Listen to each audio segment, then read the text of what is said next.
Merry Christmas. Merry Christmas. I have a Christmas miracle I want to share with you today. That Christmas miracle is that my family and I will not have a fight on Christmas Day.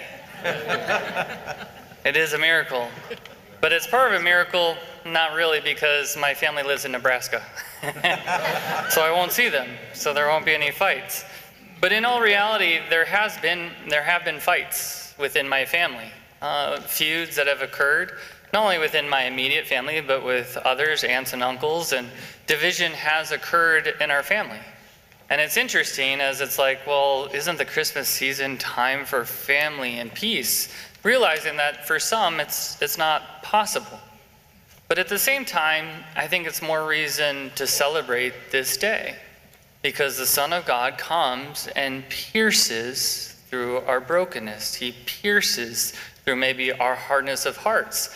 More the reason why we need to celebrate Christmas in a very profound way, to then change our hearts so that we can maybe find healing, not only with the Lord, but with our own families. But it doesn't stop there. I've been reflecting on many ways of the ways that maybe I fail and the need for Christ to come into my life in a very profound way, right? You might be surprised by this, but even though I can deal with large crowds and I can preach to a full congregation, I'm an introvert by nature. Large crowds suck the life out of me, so I'm going to bed right after this, right? And I joke, but there's some seriousness to it. Part of the reason why I became a priest was so that I could have my own seat. And I would have my elbow and space. So just for those young men, if you want your own seat, think about the priesthood.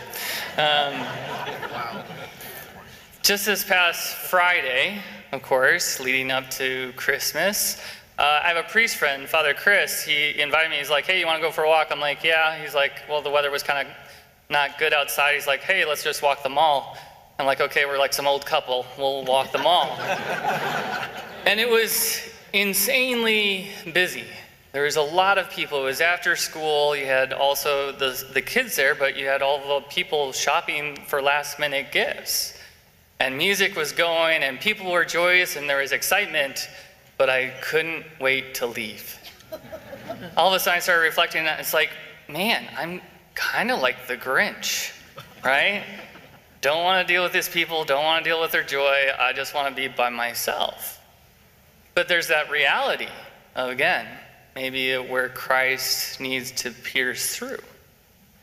And then all of a sudden, of course, it's Christmas time, and I have nephews and a niece, and I'm Father Uncle Mikey, and I want to be the cool uncle. I'm going to buy all the cool gifts. But then I'm constantly checking my bank account and thinking about, wow, I kind of want to keep that money to myself, or all the possessions. Now, all of a sudden, I'm looking at myself, and I'm like, I'm the Scrooge, you know? Christmas Carol, Charles Dickens, oh my goodness, right? And there's this desire of maybe greed or attachment that's coming in, and it's like, I need Christ to pierce my heart. I don't know, is there anyone named Luke in the congregation? Anyone named Luke? Because if there was, oh, there is one. Okay, there's a pointing, there's a symbol. There's somebody over there named Luke. I'm a spiritual father, I'm a priest, and I could say, Luke, I'm your father. And then all of a sudden, I'm Darth Vader. Oh, okay. Another area where I need Christ to kind of pierce my heart.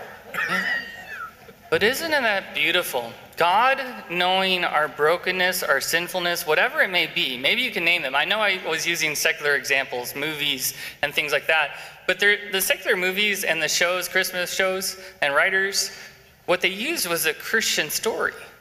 They used a Christian story because they knew that's how God worked. They revealed that through the hardness, it was through a child that would pierce it. Right?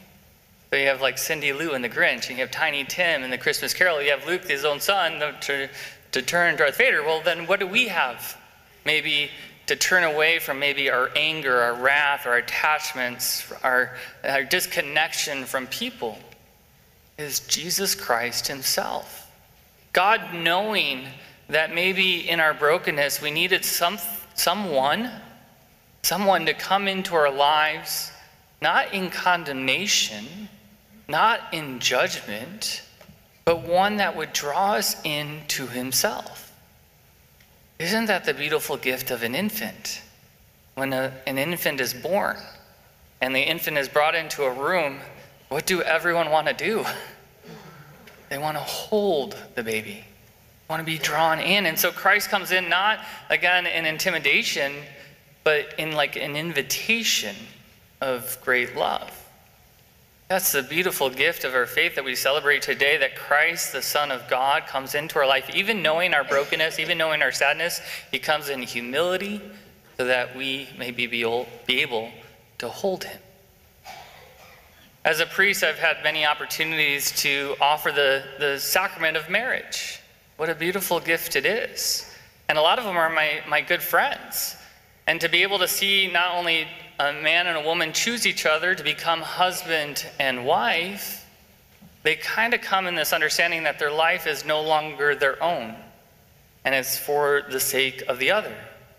But then it even goes into a profound way of God blesses them with a family, and they are able to give birth to a child. There's something even more powerful in that. Because then all of a sudden the husband and wife become a mother and a father, and now their life is truly not their own. I know friends who I was able to spend a lot of time with when they were single, when they were dating, and even when they got married. But then all of a sudden they started having children, and then I didn't see them anymore. It's like, where did they go? They went to where they needed to go. They needed to give their lives to another. They had to give their lives to their child, their children. Of course, rightfully so. What happens when we hold Jesus in our arms? What are we meant to learn from that? I hope that we come to learn that our lives are not our own, that our lives are for God and for one another. That's the beautiful gift of Christmas.